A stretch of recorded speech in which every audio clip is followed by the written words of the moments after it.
Hey everyone, and welcome to today's video, which is side hustles that don't require that much hustling. So this video is for students. If you're in an overpriced college education, you're a broke teen, or you just want to make some extra money on the side, or you have a little bit of extra time, this video is for you. These are ways to make money without that, 24/7 hustle and grind. So let's get into it. So before we start, basically this is the video I wish I had when I was a 16-year-old teenager. These are ways to make a little bit of extra money on the side while still having good time management and like a social life. Also, this video is sponsored by Karma, which literally made this video possible. Without them, I probably would not have made this video at all.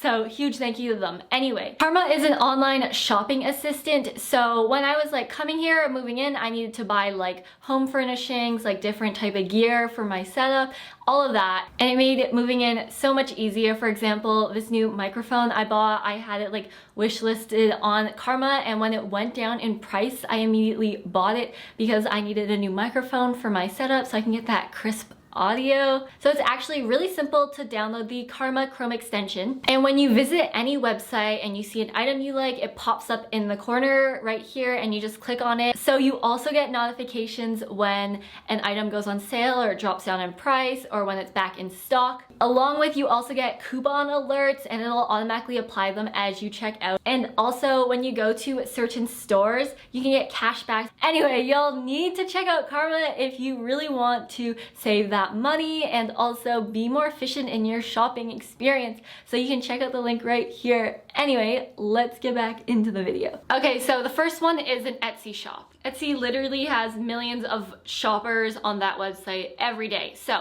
it has like a marketplace where you can shop with, and in fact, my Etsy shop, about 50% of buyers do come from Etsy. So it's not to say that like you need to have a big platform to sell on Etsy. Etsy still has a really good marketplace. And it's not actually that hard to get started because like the word shop makes you think there's a lot to set up. But I remember when I set it up back in 2020, it only took a few hours to get everything started up and like it wasn't that much work. So there are three categories I can sort of divide Etsy shops into. The first one is like a passive income digital download shop. This is what I mainly do. And if you're confused about like what is passive income is basically you make something in the past using your time and then you sell it in the present and it makes you money, but you don't really have to actively do anything to sell it because mainly what I sell is a digital download, so I'll make it in the past and I currently sell it now and I don't really have to do any work to maintain it. And this is contrasted with active income where you actively have to use your time to like sell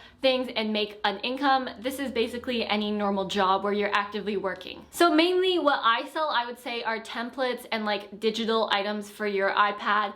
And if you're not like into that, you don't really know how, you don't have an iPad or something like that, there are tons of other different things you can sell on Etsy. For example, just like the range of templates, you can sell templates for Canva, Excel, Notion. But if we're gonna be like fully honest here, it does take a bit of time if you want to make a big income when you start out, mainly because I started my shop about 2 years ago. So right now I don't do a lot of work. The most I do is maybe answer messages for like 5 minutes a day, but like making the listing, setting everything up, selling it, promoting it maybe, that does take a bit more time. It depends on like what kind of grind you want to do.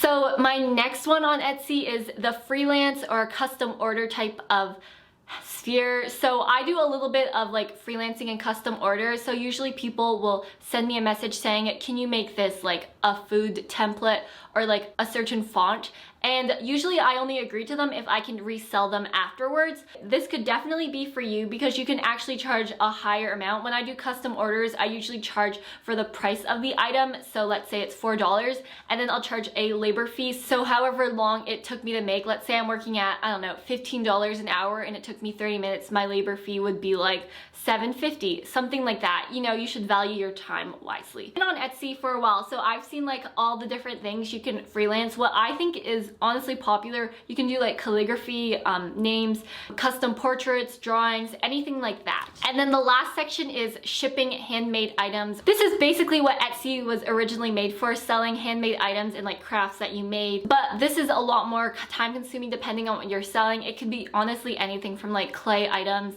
I've seen tons of them, like earrings, pots, stuff like that, or like slime, candles, charms, like woodworking.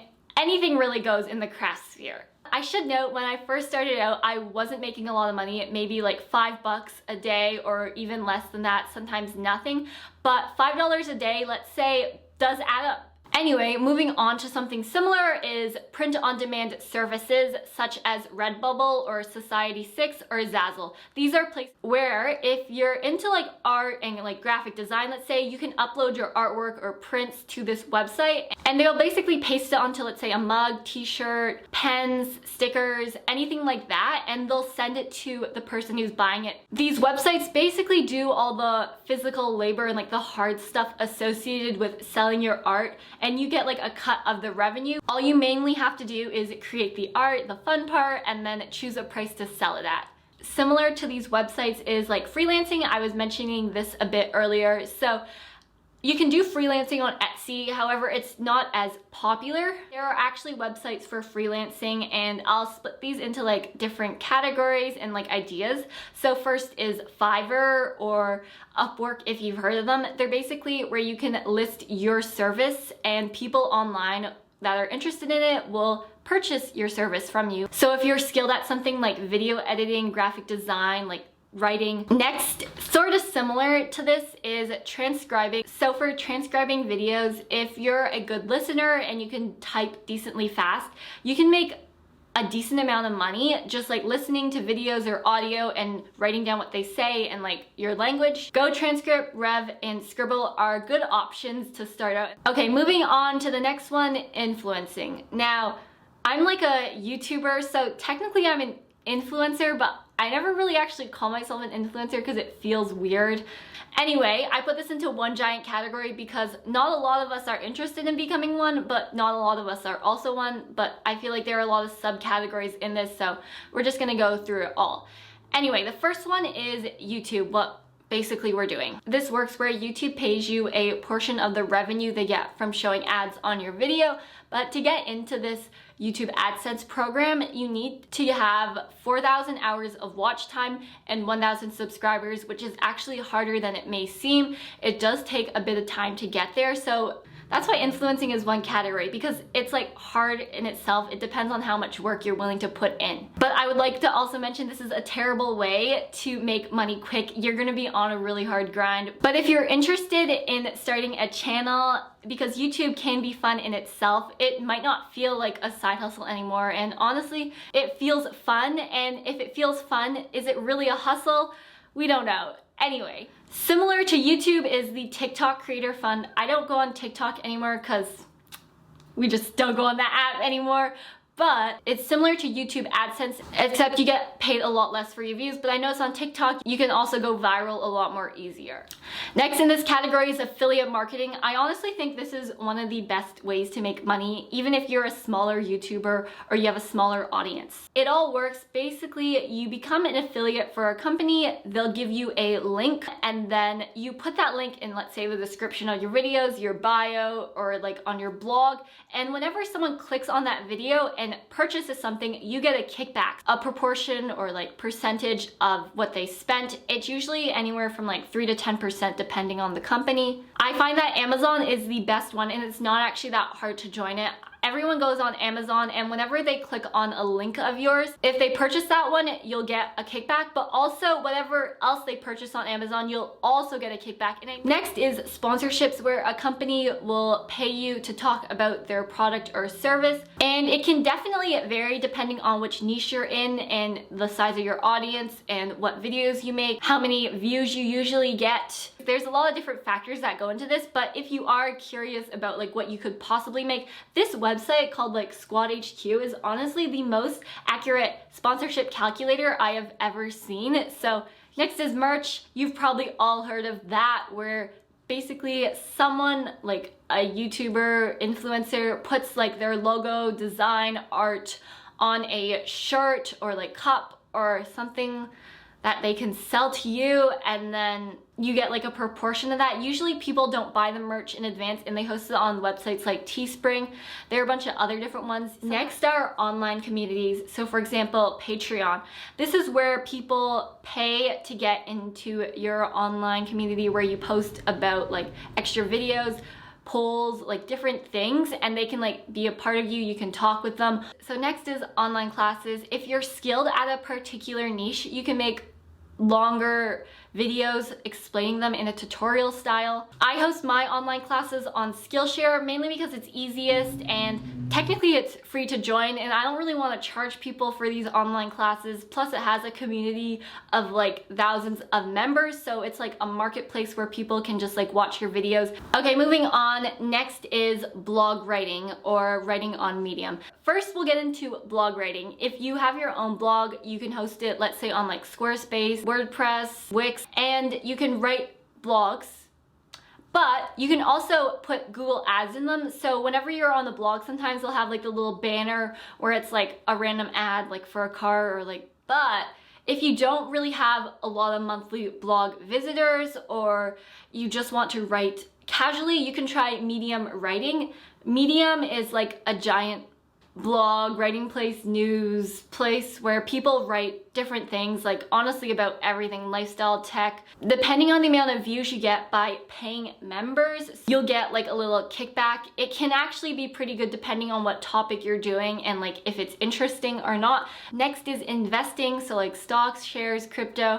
I should mention a disclaimer, I'm not like a financial expert or anything, so please do everything at your own risk.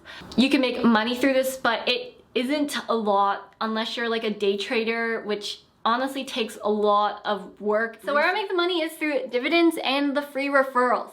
Now, dividends are basically where a company will pay you a portion of the share, let's say like 3% each quarter, so every 3 months. For me, it's very minimal, but it can add up after time. However, where I do make the real money is through referrals. So if you just like send your friend the link or like a family member to sign up, then you get free stocks. So like I'd say I've gotten like $200 in just free stocks from referring my family.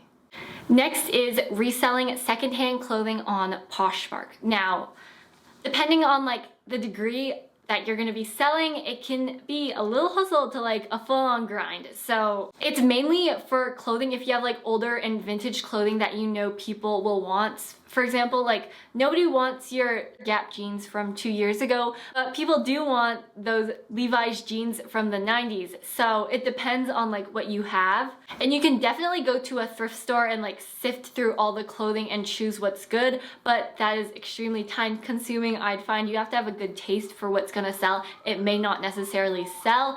And next, similar to that, I like to call it participating in capitalism, or basically buying things at a cheaper price then reselling it at a higher price. Now, some people might call these methods a bit unethical and scammy, but that is literally how capitalism works. So my first one is ticket scalping or like ticket reselling. So if you know there's gonna be like a concert, a sports event that is gonna be in high demand, you can like put down your money, buy it, like try to be the first person, try to beat the bots, and if you do end up getting that ticket, you can honestly sometimes resell it at a much higher profit margin on like StubHub or on Ticketmaster.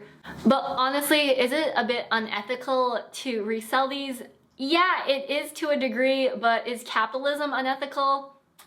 It all depends on like what you're up to. Next is drop shipping. Now, drop shipping gets like a bad rep because drop shipping is basically buying a cheaper item, usually from like, let's say AliExpress or a marketplace that sells cheaper items, and then you resell it at a higher price on, let's say, your own custom website, Amazon, and you attempt to sell it to unsuspecting customers, usually in Western countries like Canada, US, UK, Australia, and the customer thinks you have it in stock and you're shipping it from your warehouse, but you're actually just rerouting it and ordering it from, let's say, the AliExpress website. But it's a bit unethical because you don't actually own anything. You're just like some intermediary making a huge profit off unsuspecting people. It can be a lucrative side hustle since you're not actually shipping anything.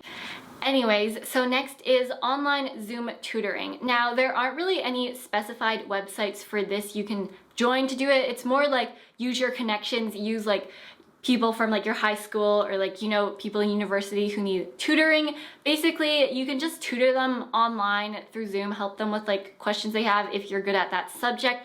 I know a bunch of my friends who do that. They make like $25 to $30 an hour for like helping them sit there and like go through their problems. And next is social media management. As you know, boomers aren't really well versed with the internet and like using social media. So honestly, if you know like a local store that needs help with like making posts, you can be making good amount of money. I'd say like $200 to like $500 a month, depending on how much work you put into it. You create like social media posts for their pages, engage with customers, post on their stories, and honestly, a bunch of these I've seen, they're just reused Canva templates. They just like kind of edit a few words here and there. It's a job that a lot of people can do and it's not very difficult. Anyways, that was the last side hustle. I hope you enjoyed this video as much as I did making it. It was actually quite interesting. So I hope you guys learned a few side hustles and maybe you'll start making some extra cash on the side. So thank you guys for watching. Bye-bye.